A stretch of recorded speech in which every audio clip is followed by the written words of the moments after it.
to the opening bell of the NFL Stock Exchange podcast. I'm Trevor Sikkema. That's Connor Rogers coming to you on a beautiful Monday morning, bright and early, to talk about what matters most. From week 7 in the NFL, we're going back to all the games that we saw on Sunday, and we're giving you our top takeaways. Connor, we're recording this podcast a little bit later in the evening, full transparency, because your Jets didn't have a 1 o'clock game. They put them in the 4 p.m. slot, and they came away with the dub. So you got to be feeling good. That's right. 4-game win streak for the first time since 2015. The Jets are 4-0 on the road. They are 5-2, and their win total for the season by most sports books was 5.5. So, wow. We'll get to the Jets game. Obviously, there's some really tough news in that one as well. But yeah, it was a good pre and post game. Always good when you have a fun post game. And like you said, you and we're going to be recording maybe nearly into the morning at this point, and we might get to end this show. We'll get to end this show with our Sunday night football thoughts, which does not happen often. I know. So that game's halfway over at this point. So we'll at least get a little bit of thoughts as we kind of have the game on in the background while we're doing this podcast here. Where do you want to start then? Obviously, you said that we would eventually get to the Jets. We can start with the Jets if you want, or if there is another game that you really want to get to. I want to start with the Packers. Okay, sure. Let's start with the Packers. Packers, Washington Commanders. Packers 21, Washington Commanders 23. Both teams now 3-4 on the season, and super high hopes for the Packers. I had them winning double-digit games this season. Don't look like it's happening, man.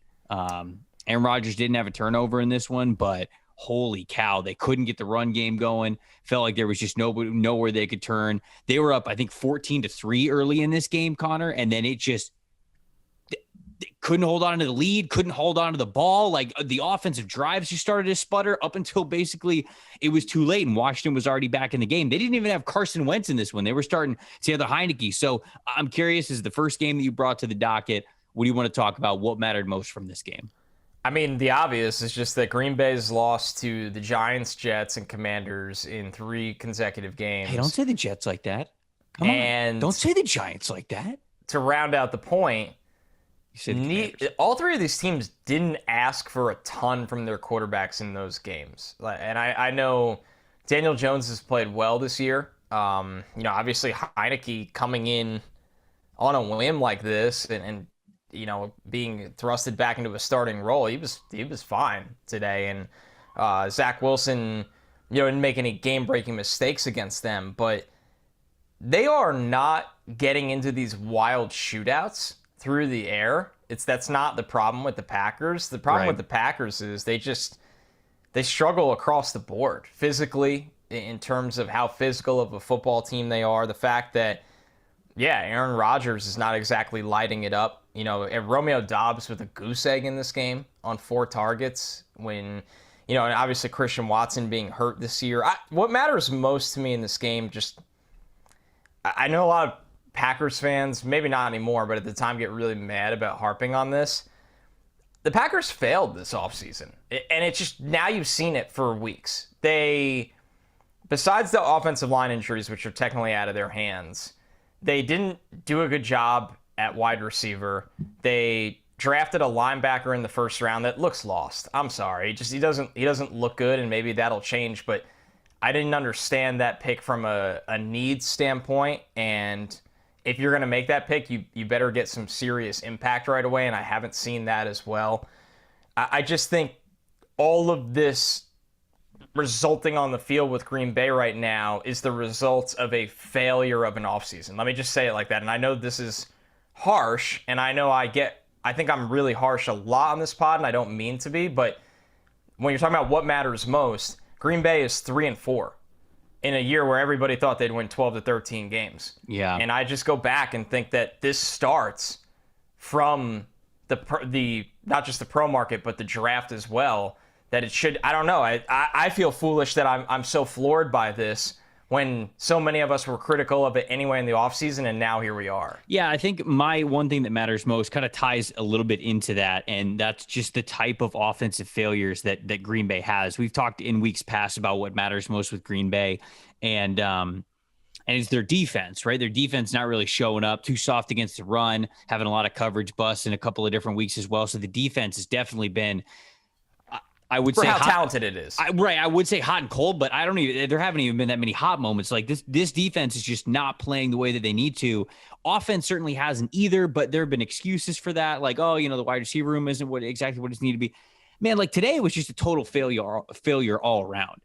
Yes, they got off to that 14-3 lead, but Connor, I'm looking at some of the stats that we've got in PFF Ultimate here. Rodgers' average depth of target in this game was 5.8. Okay, I'm looking at the offensive line grade, and actually the tackles didn't do too bad. Zach Tom was starting at left tackle for David Bakhtiari, who was not playing in this game. Yosh Nijman was the right tackle in this one. They kicked Elgton Jenkins inside. Elgton Jenkins, actually the lowest graded defender that we had, which I'm kind of shocked about, although it's his first time being on the interior in a while. 5 times it says he was beaten by defenders. Damn, that's not great. But the tackles were okay. And so I'm like, all right, so then what happened? Rodgers getting the ball out of his hands incredibly quick. Connor, the Packers were 0-7 on 3rd or 4th downs. And worse than that, worse than a conversion rate of 0 is the plays that were called and how they approached all of those. Throughout the game, they had a 3rd and 3, a 3rd and 2, a 3rd and 4, and a 4th and 1. Okay. Very manageable. None of those were run plays. Yeah. None of them. This is a team that has Aaron Jones and AJ Dillon. Like the wide receivers, the young wide receivers that you have in this room are unreliable. They are going to be boom or bust for you.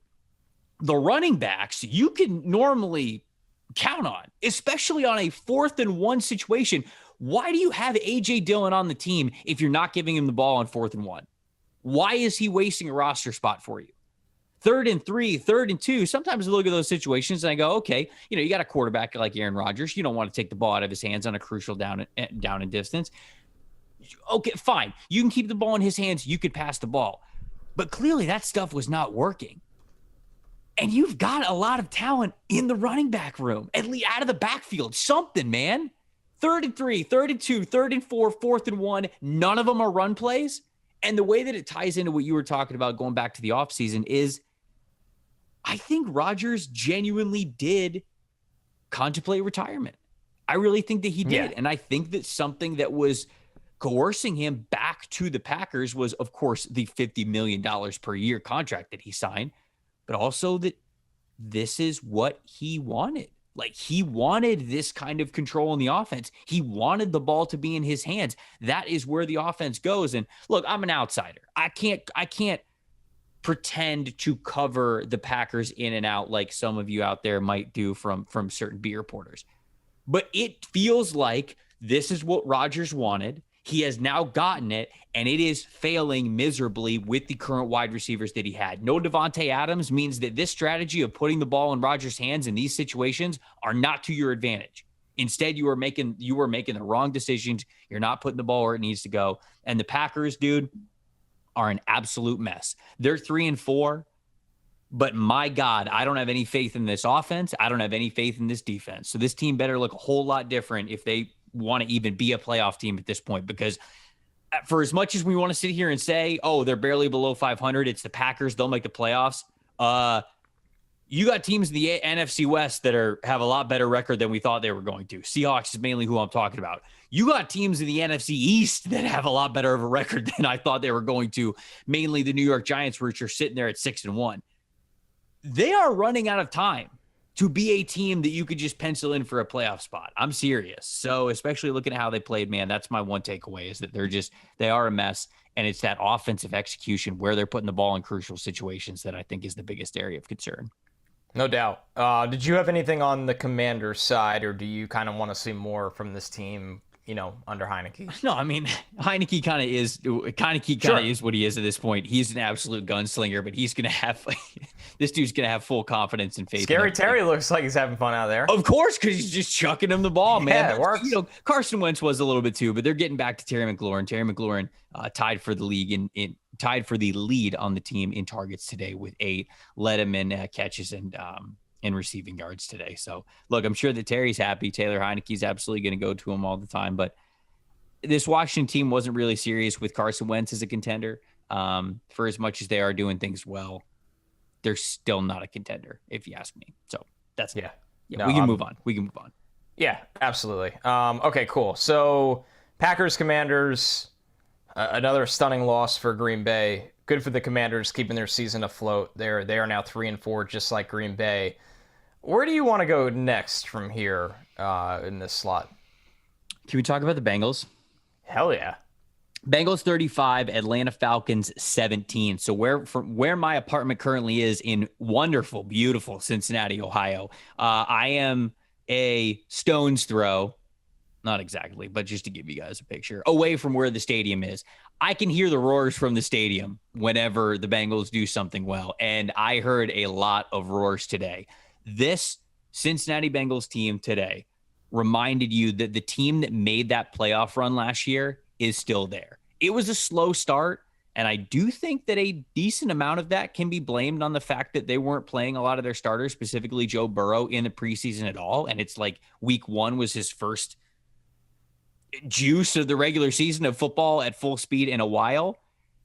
But holy cow, they were impressive today. 481 passing yards for Joe Burrow, over 300 passing yards in the first half. He had 3 big-time throws, 0 turnover-worthy plays, 85.5 adjusted completion percentage. The man could not miss. Almost all 3 of their wide receivers, Jamar Chase, T. Higgins, and Tyler Boyd, all had 3 100-yard games. The only one who didn't was T. Higgins, and he had 97. The other guys were over 100. So they almost had all 3 of their weapons over 100 yards receiving, and that's the identity. And we like to complain about Zach Taylor and how much he leans on the run game, and I think in the early parts of the season, he was trying to stay way too balanced when the stars were clearly on the passing side of the football, like passing on the offense. That's where they needed to go with it.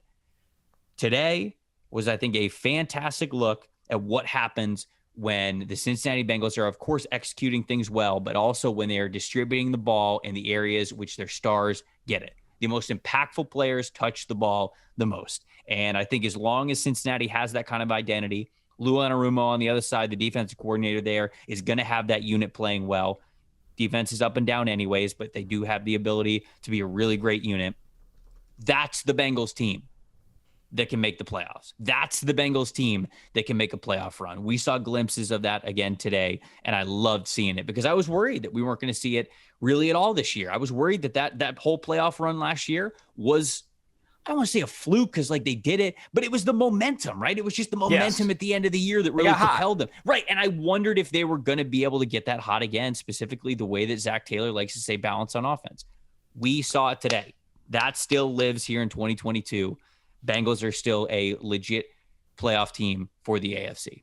I'm with you. I think what matters most is, and this is something I talk about a lot in the first month of this show of the season, is that we possibly or everybody overreacted to their start, not realizing that Joe Burrow missing all that time over the summer and not being able to practice, that there would be rust there.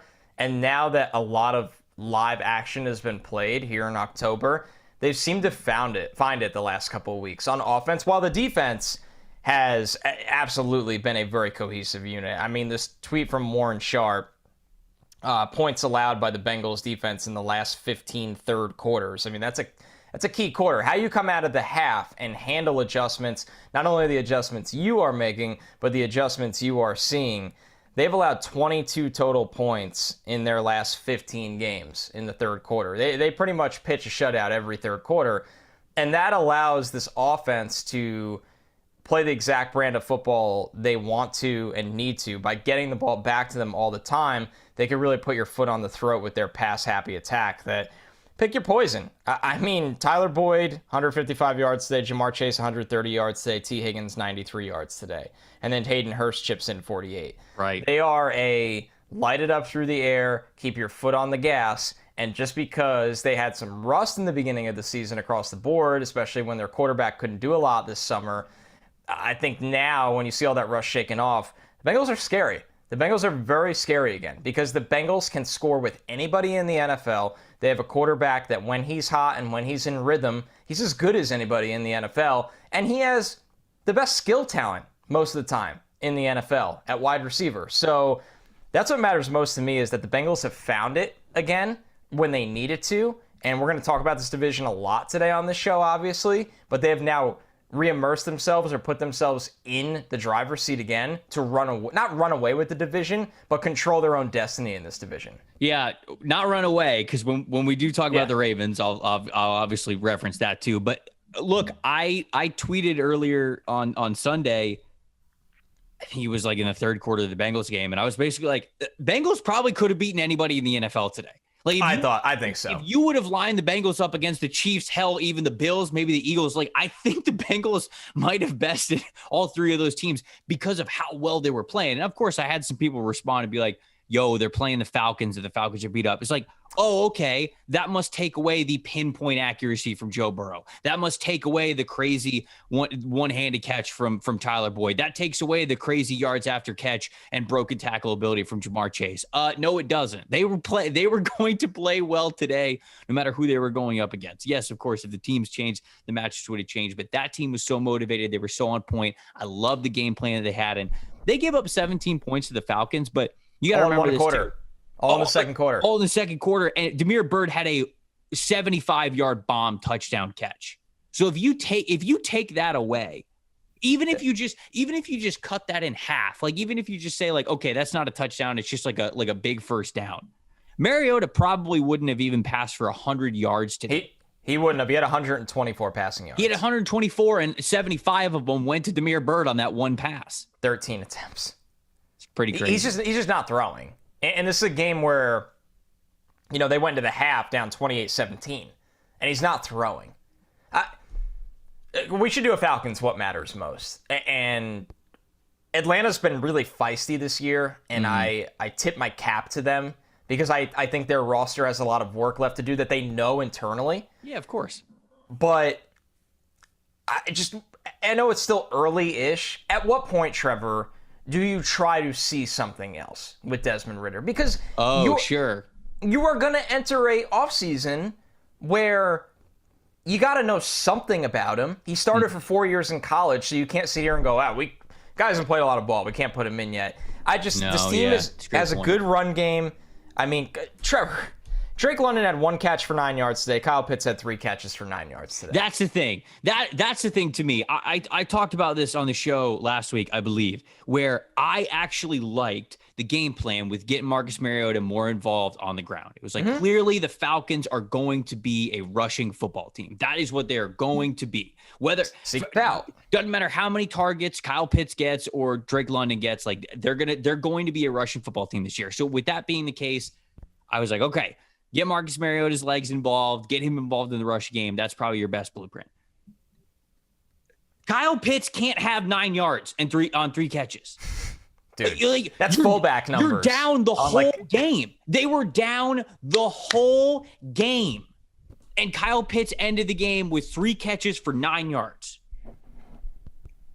For as much as I like Mariota and what he could be as a potential extra threat in the run game for this team's identity, you've got to try out a quarterback who might give you more than that.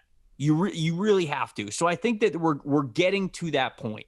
We're getting to that point with the Falcons. So I agree. That is my one big takeaway would have been Kyle Pitts having less than 10 yards receiving in a game in which the Falcons were down the entire time.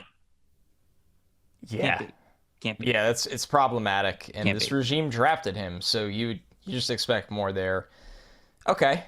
Let's transition here. Let's stay in the North then, because we did the Bengals conversation. So this is a good time to go to Browns-Ravens. Okay.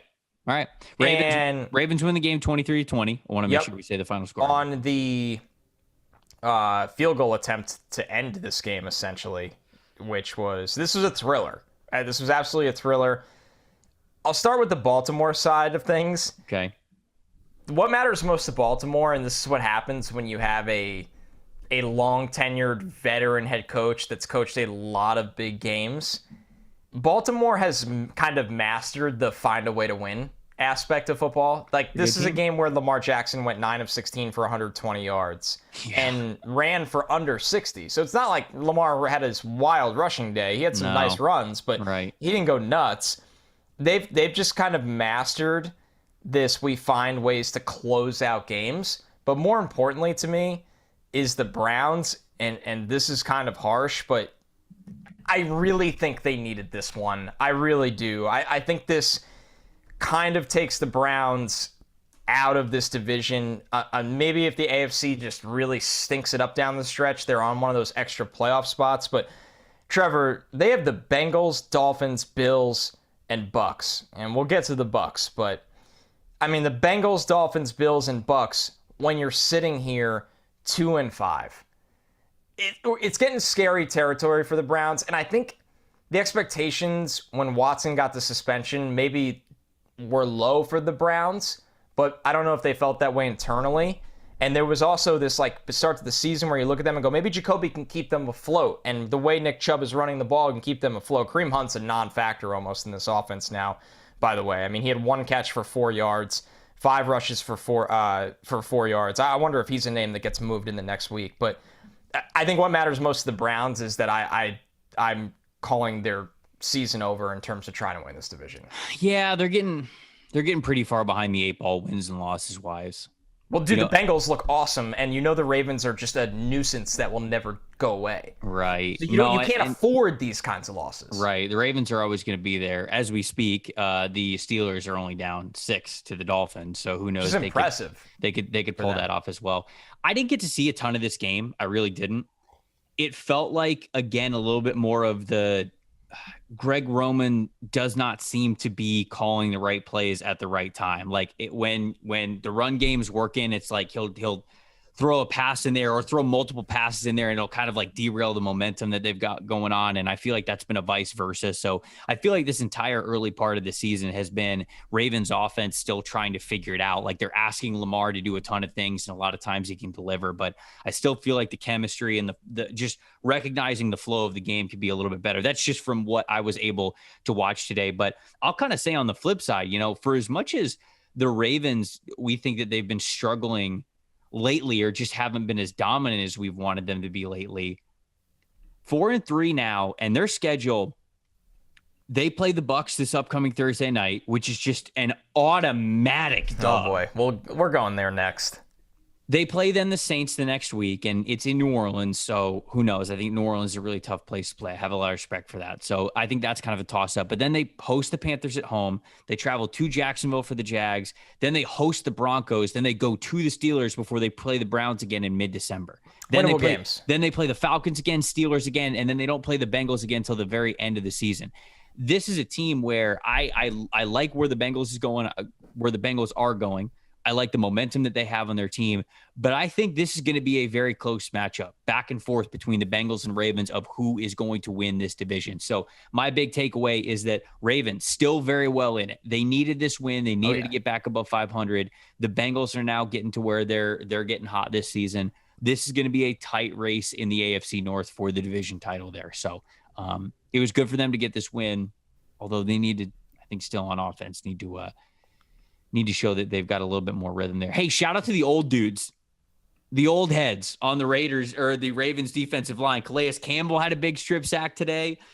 Justin Houston had 2 sacks. Dude. Jason Pierre-Paul's doing stuff. Things from 10 years ago. Bro, they just got the fountain of youth in there. It's amazing. So big shout out. That was really cool. The Mark Andrews toss play to Lamar was really freaking cool. Probably the coolest thing I saw this week in terms of plays because it obviously worked. Mark Andrews not having a catch in this game just kind of goes back to my point that the Ravens just... Mark Andrews didn't have a catch? Did not have a catch. Target share, I think, was down to his lowest of the year, around 12%. Whoa. Yeah, really, this was a really weird game. I see that now. Wow. Okay. You want to talk about a weird game? Trevor, how the hell did the Bucs lose to the Panthers 21-3? I'm sorry.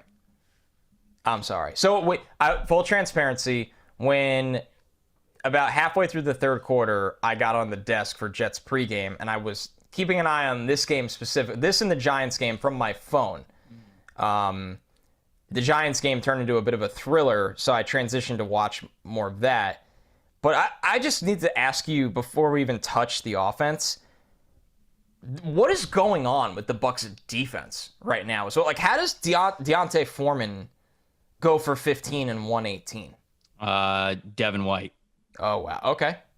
That matters a lot. Two of his biggest runs in that game came from Devin White overcommitting, And then on the play, trying to correct his overcommitment the previous play by overcommitting again and then getting out. Ike Ekwonu, I mean, just absolutely bullied the crap out of him for Foreman's long run. And then White still had an opportunity to bring Foreman down and couldn't do it. Then on the very next, actually, was it the very next play?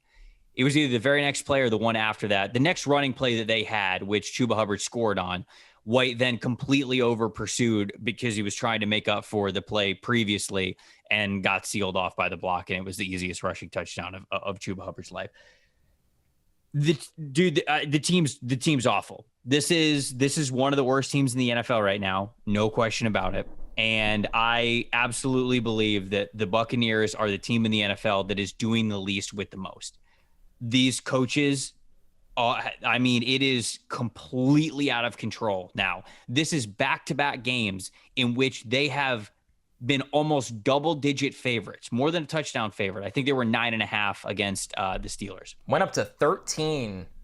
13.5 today against the Panthers. Because Walker was announced as a starter. Right, because, P.J. Walker's starting a quarterback. They just fired their head coach 2 weeks ago. Like, they just traded their best offensive talent. And they boat raced the Buccaneers. Boat raced them. This game was the closest this game ever was, Connor, was when Mike Evans bobbled the wide open bomb that would have been a 60-yard touchdown. And the what matters most about this game is what Mike Evans said after the game. That is what matters most. Mike Evans, this I don't know if you saw the replay. Did you see the replay of Evans bobbling it when he should have scored the touchdown? I was watching the game. Brady hit him wide open. Right on the money, extended his hands, ball goes off his hands, then it goes off his shoulders, then it goes too far in front of him. That was the third play of the game. Evans says after the game, no one play loses it for you, but I could feel all the energy get sucked out from everybody when I dropped that pass. It's very telling. And he basically said, like, we couldn't recover after that. You couldn't recover after dropping a pass? You're saying the whole team couldn't, because it was, I mean, he's not wrong. The team looked awful. Leonard Fournette looked terrible. The blocking looked terrible. Luke Gedeke is the worst starting offensive lineman in the NFL right now. And they keep trotting him out of left guard because I don't know if they have better options. Chris Godwin was dropping passes. There's no explosiveness anywhere. Brady's completely frustrated. That entire defense was playing like zombies. How is this team this unmotivated? How is this team this undisciplined? It is unbelievable. The play calling is bad. The preparation is bad. The discipline is bad. The focus is bad. They have no drive, and all of the talent on that roster doesn't mean absolute shit because of everything else that is going on around them with how they are going into each game. Dude, I did not think that Arians stepping aside would make this big of a deal. It's pretty wild. And it is nuts how little focus this team has. And the surrendering punts that Bowles... Okay, Dude, it was brutal today. When Bowles coached the Jets, there was a lot of... after he got let go, and Todd was... You know, I really rooted for Todd when he was here, and Todd is such a nice guy and easy to root for guy. And something I told a lot of people, because they would always ask me, like, do you think Bowles got, a raw deal with the Jets? They didn't draft a lot of talent. And I was like, that's absolutely part of it. But as an in-game coach, he had such significant strides he needed to make. This is what I said, when he gets a second chance, because he's so far and away and over his head in game moments where... I had to go back and look at this. I remember there was a time where the Jets, I think, were down 2 scores, under 7 minutes left. They're not on pinned in their own 30. They're in midfield. And he punted. And that was a theme with Bowles where it's so nonchalant of why not just go try to win and have a little bit more urgency. And when I watched the Bucs, not to put this on Todd Bowles, because this is all Todd Bowles' fault. It's insane. That's not the take. But when I watch the Bucs, they have taken on that whole theme. The team lacks urgency I've never seen from a Tom Brady team in my life. Right. I've never seen it in my life. Right. I don't think that you have to be a super outgoing rah-rah head coach. I really don't. Some of the best in the NFL aren't like that. But Bill Belichick. Todd Bowles is Belichick will get fired up about some stuff. Todd Bowles is really soft-spoken, especially when he's in the media. You know, I haven't been in the locker room as a player to see him, but like he is a super soft-spoken guy. The team looks like they have no fire. The team looks like they have no passion, like they have no pride at all whatsoever. It wasn't the case under Arians. And Arians, as we know, fiery dude. And I don't say this as an insult, but like big mouth on him, like he'll like speaks his mind, bold, brash, prideful, passionate, all that. Those were things that Bruce Arians was. And guess what the Buccaneers were at their best? They were that. They had those characteristics.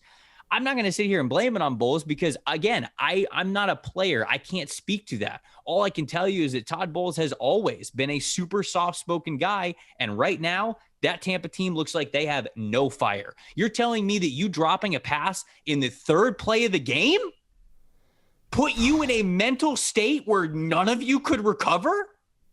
Yeah. What? Where is that's just it's mind-blowing to me. Mind-blowing to me. The team is lost. They play the Ravens on Thursday Night Football.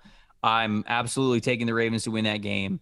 And until they show otherwise, clearly any team in the NFL can beat the Buccaneers. And that's no hyperbole at all whatsoever because they just lost to two of the worst teams in how beat up the Steelers were last week and how bad the Carolina Panthers were. Brother, Carolina, I'm not going to say that they're actively tanking, but they just fired their head coach. They traded away their best offensive talent, and they're starting their third string quarterback.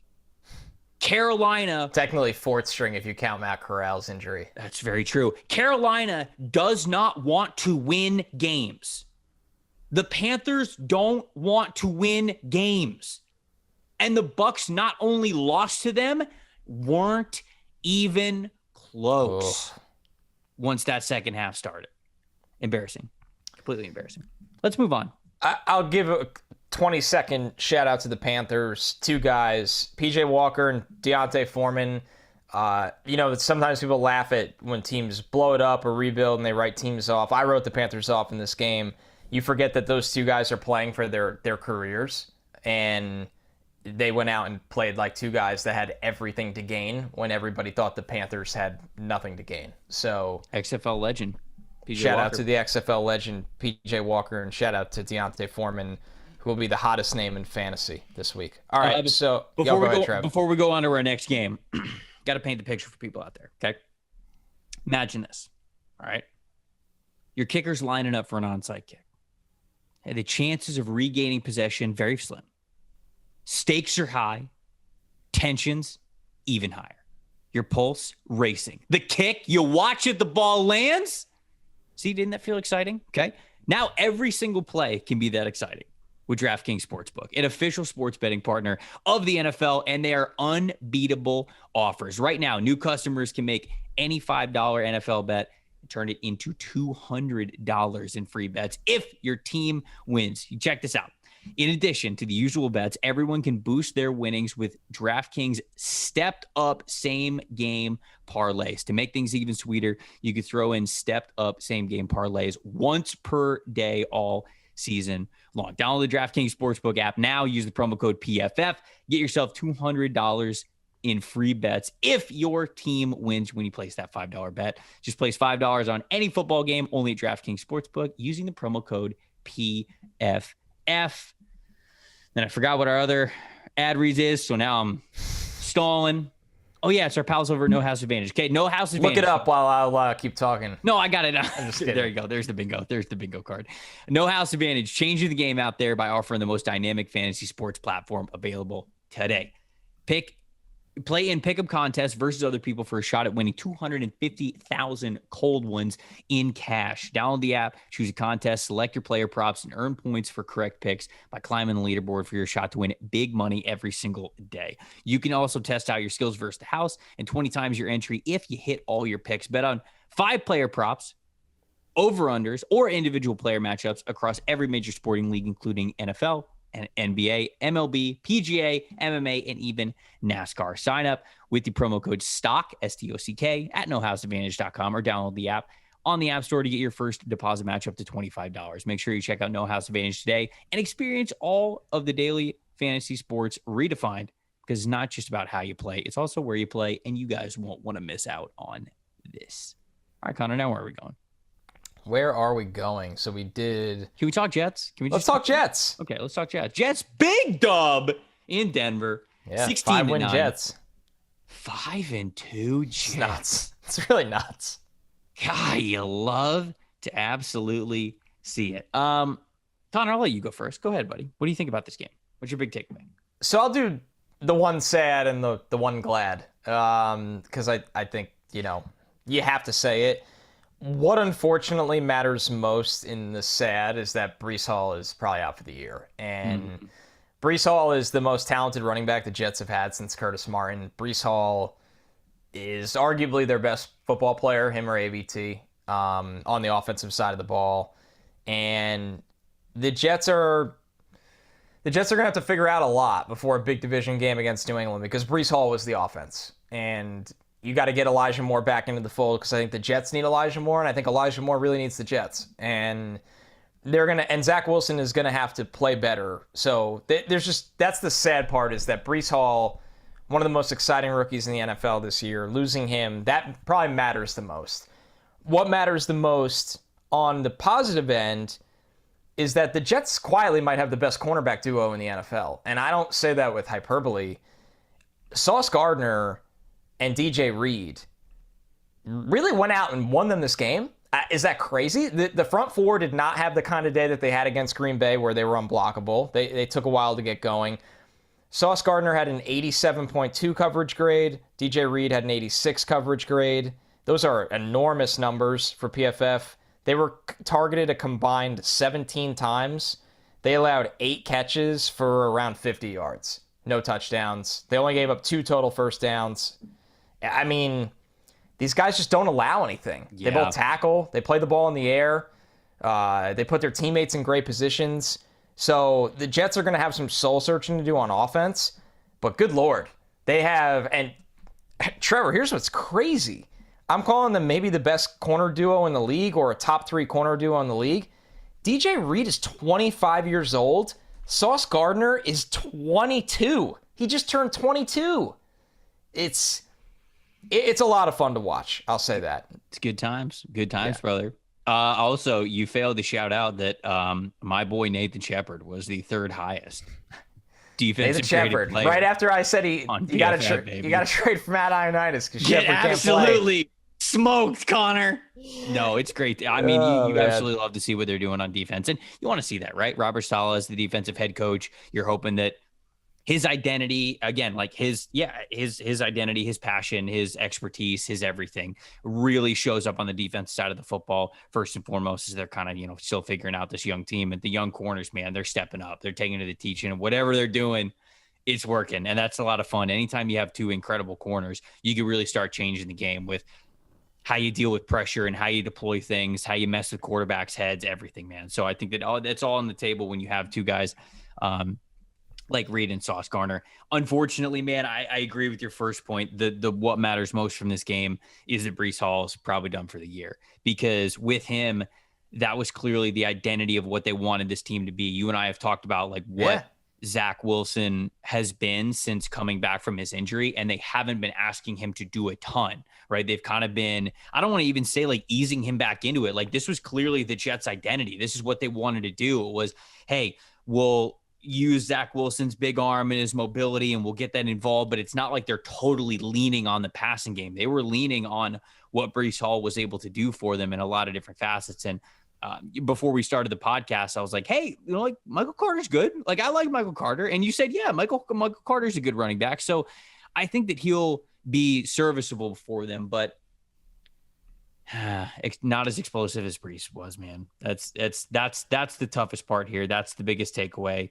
I don't really have too big of takeaways for the Broncos, other than the fact that if they were trying to trade Jerry Jeudy, the price tag went up because he had a really great game, or he had a really great week.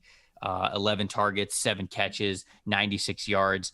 I don't really know what you could expect with Brett Rippon, really, other than what he already did, which was keep the game close. Like I saw people talking about Nathaniel Hackett, like during this game, like as if he's going to get fired. And it's like, what do you want him to do?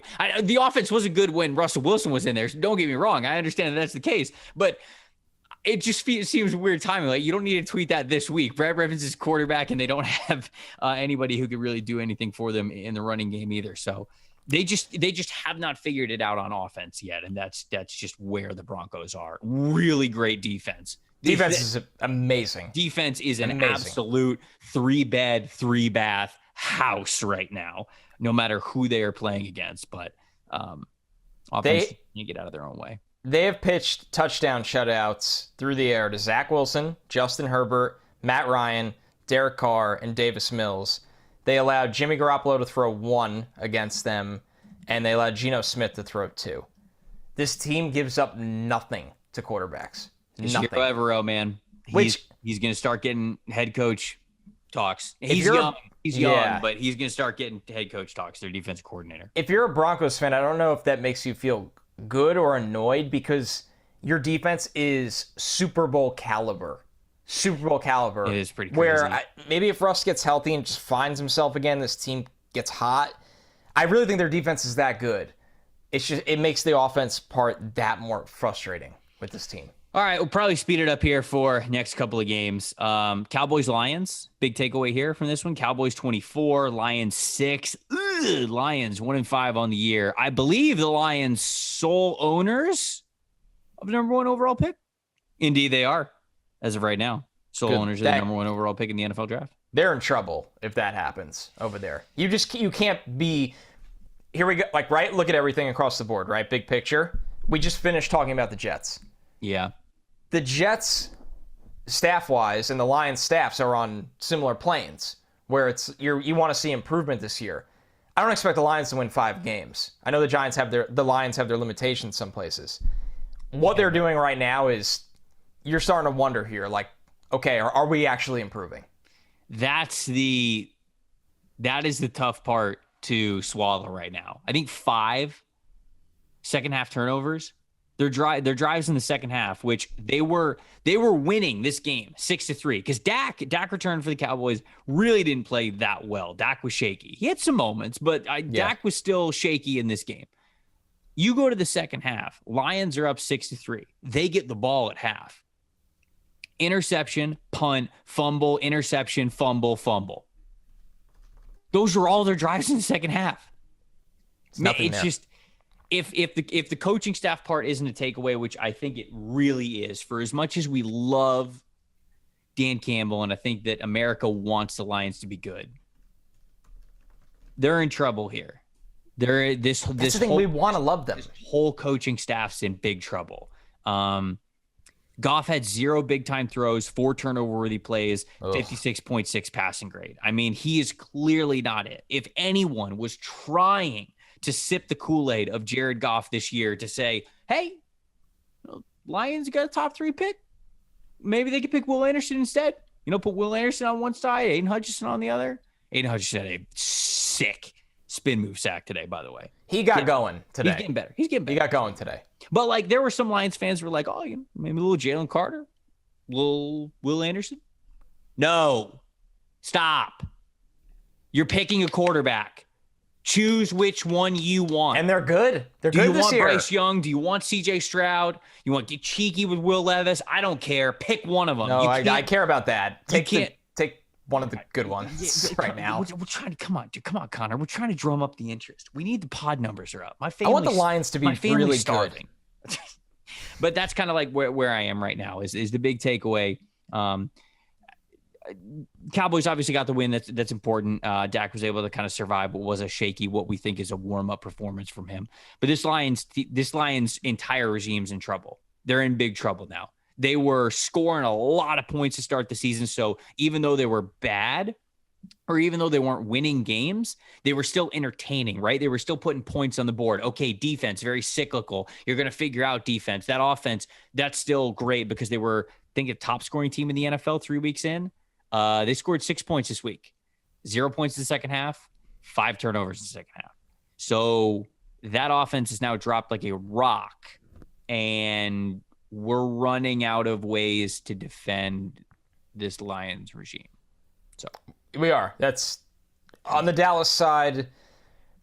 I know Zeke got banged up in this game. Man, who does more with their touches than Tony Pollard? Man, when you watch Tony Pollard's awesome. Tony Pollard's going to be a free agent. They won't trade him. That's why they won't trade him. And maybe they find a way to keep him, but his contract is up after this year. Tony Pollard could really be a star in a featured role. And if Zeke's banged up and has to work through something, I hope Dallas just leans. If you really don't believe in a full workload for Tony Pollard, which it seems like they tell us every year, lean on him for a couple weeks and see what happens. Test it out. See what happens. Though, Dallas's defense, it's awesome. Good unit. I mean, Dan Quinn. Great unit. Dallas is for real. Good football coach. That division, man. The NFC Beast, dude. NFC Beast. Who would have thought? No, I mean, want to talk about the Giants? Yeah, let's talk about the Giants next. Giants get the dub down in Jacksonville, 23-17. Giants 6-1 on the season. Holy shit. It's unbelievable. Jacksonville now 2-5 on the year. Connor, what was your what matters most here from the Giants win? What matters most is that the Giants deserve some freaking respect, dude. This is ridiculous. This is the line that pissed me off the most this week. The Giants were, and I know it was a close game. It came down to the last drive. Tell them. The Giants were 3-point underdogs the entire week. This line didn't move. What does Brian Daboll need to do for the Giants where people actually care about this freaking team? It's obnoxious, and it's nothing against Jacksonville. I know traveling down to the Florida weather, the heat, Jacksonville is kind of on the ropes with the 3-game skid they were on that included a loss to the Texans, where I guess the line was saying, we think Jacksonville's desperate. We think the Giants are maybe frauds, even though they're 5-1, and all these things. And the Giants go down there, and was it perfect? No. Was it always pretty? No. But this is the Giants all year. The Giants know how to close out games. The Giants know how to play in the second half. And Daniel Jones, to his credit, when they needed a play, had a really, really big run in this game that kept a drive going. I think it was a 24-yard scramble. It was so he's throwing to no one. No one. Their line got beat up in this game. It's just when you look at it, the Giants are well coached in every aspect of the game. And I don't understand why. I was doing it week 3. I was like, this doesn't seem real with the Giants. What do you need to see? We are at Halloween, and the Giants are 6-1, and you're making them 3-point underdogs to a team that lost to the Texans 2 weeks ago. Good for the Giants. Maybe they'll finally get some respect. That's what matters most. We got a battle of the 2 biggest wins above expectation teams next week. Giants travel to Seattle. That's a great matchup. That's going to be fun. I'm Imagine excited. saying that in July. I can't wait for Giants Seahawks. I can't believe Geno Smith versus Daniel Jones. I can't believe I'm saying it now, awesome. But you know what? I'm in your camp, man. It's awesome, dude. You want to know what matters most is here from this game? I think Daniel Jones is probably the starting quarterback of this team next year. I really do. Got to figure it out, probably. Like, unless something comes available where a really good veteran, for whatever reason, gets on the market, and like I'm just saying, there's no evidence to this, but like if Aaron Rodgers is like, I'm actually like kind of done, and the Giants are like, yo, we'll give you like 2 first-round picks for him, and the Packers are like, okay, like that. I don't. Something weird you're saying. Yes, unpredictable. The reason why I'm saying it is because not only are the Giants basically putting themselves out of range to draft a good quarterback in this class. They're out. They could not win another game, and they are out. Well, I mean, like, if they finish it at 8-8, maybe you get in the range of, like, maybe Will Levis lasts that long. Maybe you're drafting Tanner McKee in the first round. Like, depending on how Daniel Jones finish it. Right. I mean, like maybe Hendon Hooker's on the board. Who knows what things are going to look like in April, but you know what I'm saying? Like they're basically at the point where, and they have an easy schedule coming up. So this team's probably not going to be in range for a quarterback. Daniel Jones has been playing well. Dude, he had over 100 yards rushing this game. He had 200 yards hilarious. passing. It's just, I had a stat here. Where was it? Let me look it up. It was, okay, here we go. Jags had the third best run defense in the NFL going into this game, giving up just 89.3 rush yards per game. Giants rushed for 236 yards, including Jones getting 107 and Barkley getting 110. They all count the same. This team, it goes back to what I said last week. The Giants don't care what you're good at. They don't. This is not a coaching staff that thinks that they have a vast array of talented players on both sides of the ball to where they can go, okay, we know what we do really well. Let's focus on where the other team is weakest and we'll attack them. The Giants go into every single week thinking we're going to play New York Giants football. We're going to put Daniel Jones in the best spot to succeed. We're going to put Saquon Barkley in the best spot to succeed. We're going to put this defense in the best spot to succeed. We're going to put our limited offensive passing weapons in the best spot to succeed. And you know what? If that's not good enough, so be it. But we're going to give that team our absolute strength at every single position. Yep. They're doing it every single week. And my God, is it fun to watch. My other, what matters most, if we flip side to the Jaguars, I don't think the Jags are that bad, man. I know they're sitting there at 2-5. I know Jags fans are pissed because it's like, oh man, when are we actually going to start winning? I'm tired of these like hollow wins. Like, oh cool, we got Trevor Lawrence. Like, when's it actually going to turn into wins? I think it's coming, man. I really do. I think that next year is going to be a great year with Doug Peterson. They were so close to even winning this game here today, getting them. That would have made them 3-4 on the season. They would have been right there, close to 500. I think this Jags team is almost there. You need another year of Trevor Lawrence trying to figure it out. You need another really good offseason. But you need Doug Peterson in the building for that full year. And I think they can be there. So that was also my takeaway from this one. I almost freaked out like mid recording. I just saw Tua lower his shoulder into a defender. Again? Because he did it earlier in the game. That I just saw. No, he just did it a second time. You're talking about the one I think to Devin Bush? Yes. No. This was to a DB. Okay. He's done it again. Well, at least he did it with less pounds on him. Do you want to say anything else about Giants Jags? Or are we moving on? Shout out to Kayvon Thibodeau for chasing down Travis Etienne 50 yards down the field. Just insane. But I know we're creating a marathon, so we can move on. All right, Colts Titans. What do you got here? Titans get the dub, 19-10. They absolutely own the Colts now in this rivalry. Titans are now 4-2 on the season. Colts 3-1. What do you think? Yeah, transparency, a game that out of all of the games today, I probably saw the least of due to work constraints. And sorry, sometimes the totem pole just lines up a certain way, and Colts Titans, but from what I did see, and obviously more importantly, the results right now, the Titans somehow are back in control of this division. Jacksonville has sputtered out of control. This division stinks, man. This division stinks. It's back to the Texans are bad, but no one's surprised by that. They're rebuilding. The Colts, I just cannot get Jonathan. They can't play the way they want to play. No, that's the issue. Right? Okay, so that's what matters most for the Colts. I just kind of leaked it out. Right. They can't play the way they want to play, and that's just problematic going forward and has been. But the Titans are probably going to grind out a crappy division and make the playoffs because of it, and they have a lot of questions to answer themselves before they get there. Yeah, I didn't see a lot of this game either because, unfortunately, this is just the truth of the matter. Neither of these teams are very dynamic, so they weren't on Red Zone very often, and they were not a local team that I was watching, so I didn't have a stream up on them. When I look at the Titans, I can say it kind of similar to the New York Giants. They're a team that's going to take after their head coach, and we know that Mike Vrabel is going to have this team really well coached every single week. It's not going to be one that's fancy. It's not going to confuse you. They're going to run their entire offense through Derrick Henry. If he gets over 100 yards, they got a chance to win every week. The defense is going to play really well. Got a handful. Got their key turnovers. They got in the backfield. No, they had 3 sacks. No, Jeffrey Simmons had a big one as well. But yeah, the Colts, you're right. They're a team that can't do what they want to do. The offensive line is not blocking well enough for them to set up the run game for Jonathan Taylor to go off. And Matt Ryan's not able to hit deep down the field. So they're kind of at a loss of the identity that they want to be as a team, and that's the opposite of the Titans. That's what the big difference maker was here. You brought up the Texans. We can go to the Texans game next. Texans fell to the Las Vegas Raiders. Raiders look good in this one. 38-20 was the did. final score. What's your what matters most from this game?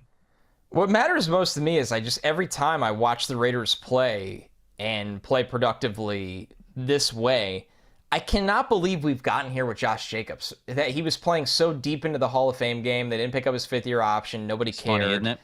And now he's the engine to their offense? Their entire comfortable identity runs through Josh Jacobs. It does. Yes. Which, when they hired Josh McDaniels, the first thing that came to my brain was not him working with Derek Carr. They didn't have Devontae Adams yet. Not any of those things. My thought was, the way New England plays, this is going to work out really well for Josh Jacobs. They are going to be a north-south, running first, running second physical football team. And I think Josh Jacobs fits exactly what McDaniels wants to do. And then when I saw him playing deep into the Hall of Fame game after they didn't pick up his fifth-year option, I'm like, why do they hate this guy? What is going on? What am I not seeing? What are we not seeing? And now we've gone full circle in the middle of October where the Raiders now have won 2 games, 2-1 at home, trying to get their season back on track, and I think they've found the way to do it.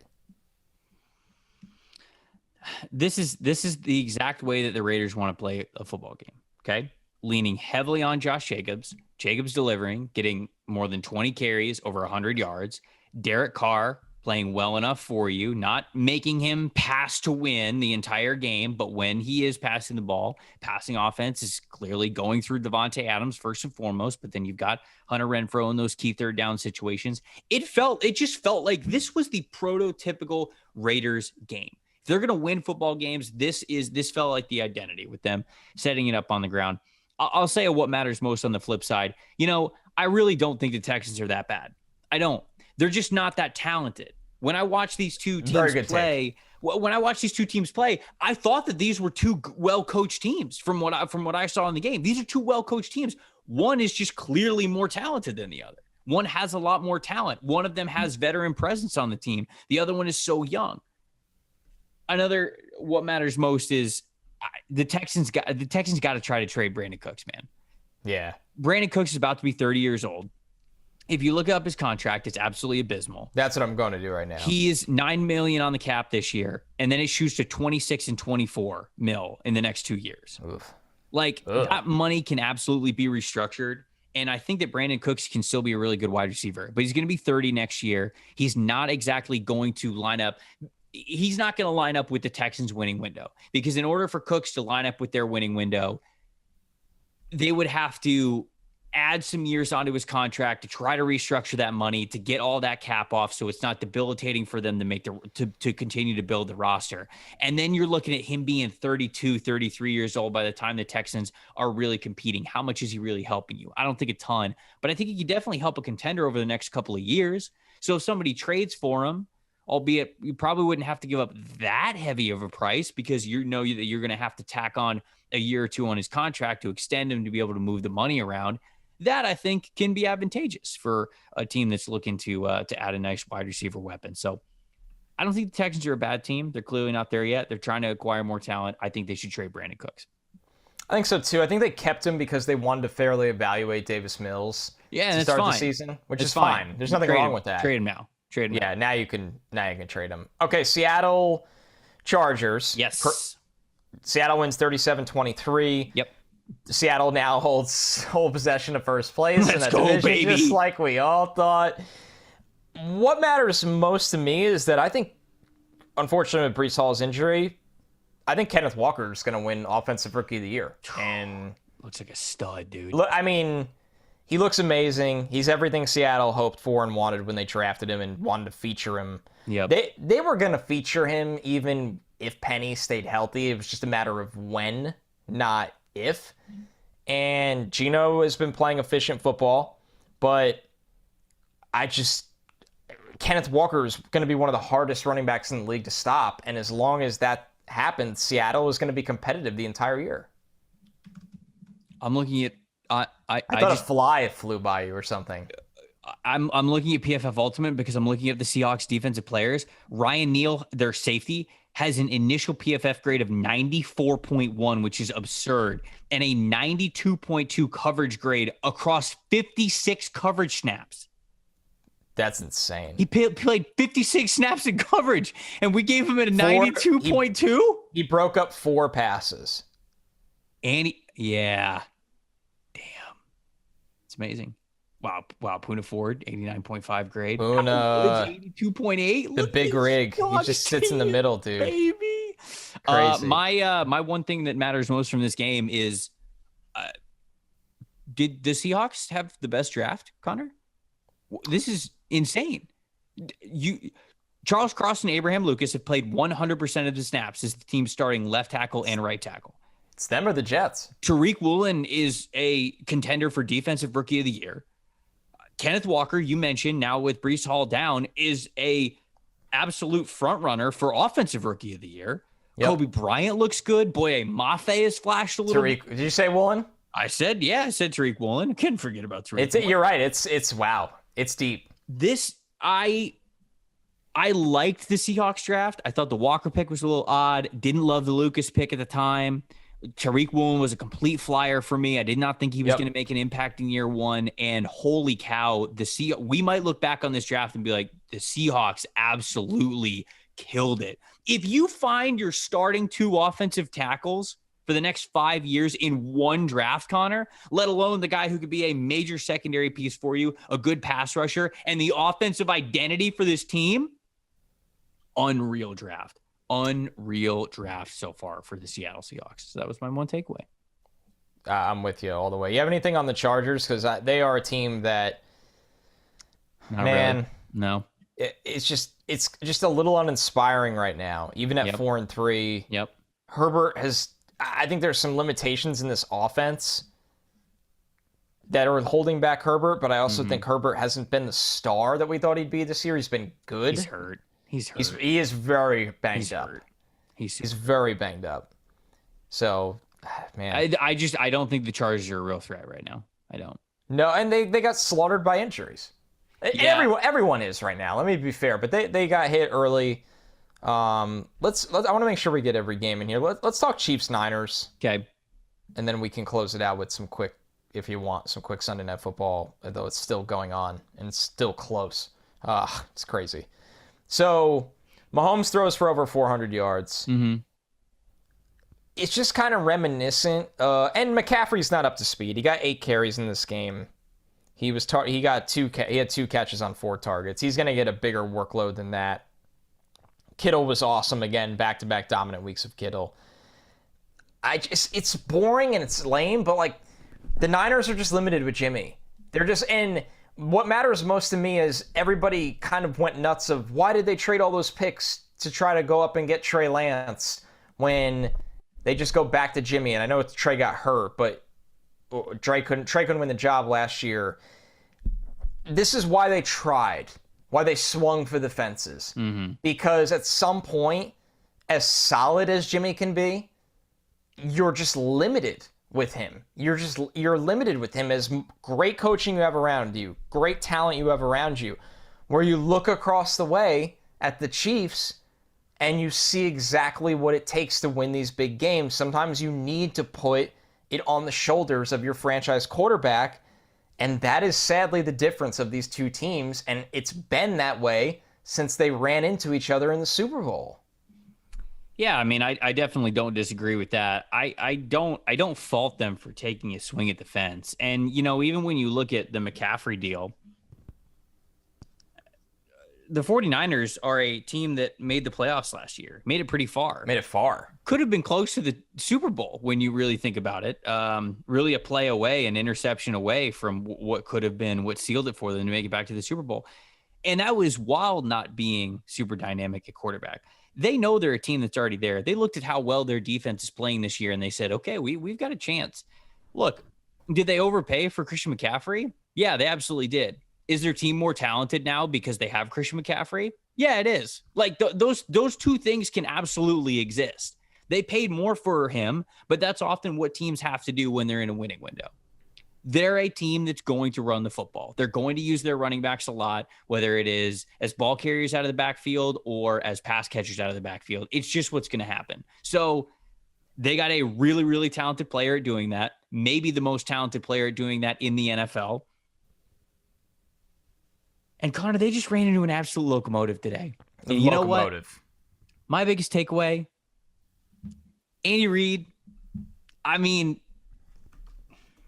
still got the fastball. Andy Reid's the best until he's not, right? That's my takeaway is Andy Reid is the best until he's not. You looked at this game. They had an interception on their very first drive, and then they had touchdowns.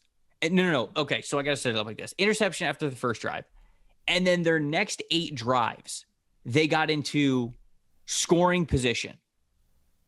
7 of them were touchdowns. That's the conversion rate's insane. The only one that wasn't was a missed field goal at the end. This is the best third down team in the NFL.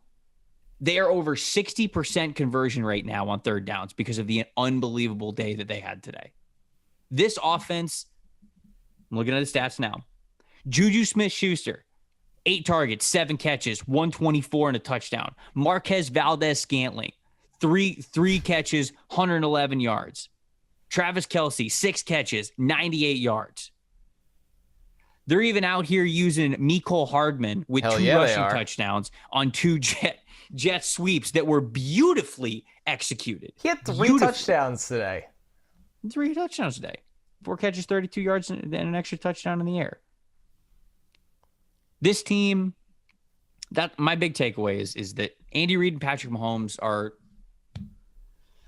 when it comes to scoring, I think they're the best until they're not. And I'm not naive to completely forget about the Bills game. I don't want people to be like, dude, they just lost to the Bills not too long ago. I remember this. I remember that this happened. But these two teams are absolutely the back and forth 2 teams, man. They went up against one of the best defenses in the NFL in the San Francisco 49ers on the road and absolutely smoked them.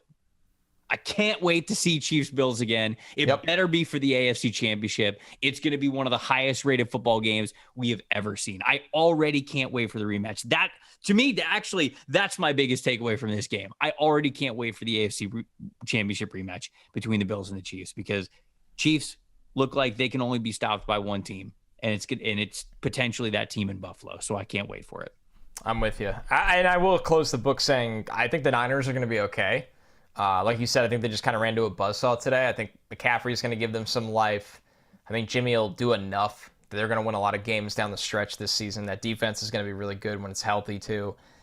But man, you just, in this league, in the big games, when you see guys go shot for shot, it helps to have Mahomes and Andy Reid. Like, it's stupid and silly and cliche, but this is the pinnacle example. We got 4 minutes and 46 seconds left in this Steelers-Dolphins game. Steelers have the ball. Dolphins still up 16-10. George Pickens, 6 targets, 6 catches, 61 yards and a touchdown. My guy. Who could have seen that coming? Crazy. Apparently he was like viciously waving off the kicking team to stay on the field. I need to find it. It was when we were like deep in recording and I just saw somebody tweet about it. Team definitely looked a lot different especially in the first half from what I saw since we started recording this podcast. But team looked a whole lot different with Tua back at quarterback, man. Yeah. Just looked like they had way more juice. That Mike McDaniel was willing to totally open things up to get his best receivers the ball. So I don't know. That's kind of what I saw before we turn the mics on. Well, I think what matters most, no matter the outcome of this game, is that Pickett and Pickens should be the identity of the Pittsburgh Steelers for the next 10 years. And 10? Come on. Yeah, you're right. You can't say that anymore in the NFL. No. 5. No. Can I say 5? I'll give you 5. Their contracts, basically. Sure, I'll give you 5. 5. Yeah, 10 is. You can't say that anywhere anymore. Yeah, I mean Tom Brady's gonna play for another 10 years, but well, I'll tell you why. I do obviously a lot of Mets baseball, and Lindor's on a 10-year deal, so I find myself. Baseball, yeah, right. Baseball is different. Baseball, I know it's a bad habit. 10 years, and it can actually be a thing. But people have a bad habit, I think, of doing that in the NFL, and it's like, dude, it's like who's around for 10 years? Nobody. Elijah Moore requested a trade week 6 of the second season. And the team was winning. The team's on a 3-game win streak. Now 4. Welcome back, Elijah Moore, this week to practice. We need you. Tough luck. We need you. Corey Davis is hurt. Breece Hall is hurt. Oh, that's what this is the delirious part of the night. That's what matters most. I always forget, like, people start their days with this show, and this is how you and I end our Mayhem Sunday. So they're probably listening, and they're like, what is up with these guys? That's probably what they like, though. We're running on fumes. Yes. We are running on fumes, so we do our best to deliver the best. While this game runs out, Trevor, prediction for tonight's game, Bears-Patriots. Well, I am still in a survivor pool. Aren't you like the last one of 2? It has been me and one other person since week 3. Oh my God. For 4 straight weeks, what a standoff. Me and this one other person going head up. They picked the Buccaneers, and I picked the Patriots. So the Bucs lost, and obviously the Patriots play on Monday Night Football. So the Patriots win. Your boy wins a lot of money. So I'm going to say that the Patriots are going to win 35 to absolutely nothing. 0. Zilch. Pats killing them. That's what I think. Yeah, I'm with. I think New England takes care of business. One of my favorite bets this week was New England first half spread was -4.5. I always worry about the back end because Fields might start running. Fields has looked a lot better in second halves. He settles in and starts making plays where the first half there's been nothing there. So I'm with you. I think New England takes care of business. I like them tomorrow as well. And they've really looked like a different team the last couple of weeks here as well. So they're getting their season back on track. Mac expect to start. Steelers still have the ball with 3 minutes left. Where are they right now? Let me see. We're there in the red. Wow. I'm not staying on for it. We need to end this podcast so I can watch it. All right, everybody. That's the Monday show. We will be back for you, both actually, on Wednesday for the stock watch update. We're going to turn back the clock to Saturday. We're going to look at all of the great college football performances in relation to the 2023 NFL Draft and tell you whose stock is soaring. I'm Trevor Sikkema. That's Connor Rogers. Thank you so much for listening to the NFL Stock Exchange. We will see you guys on Wednesday.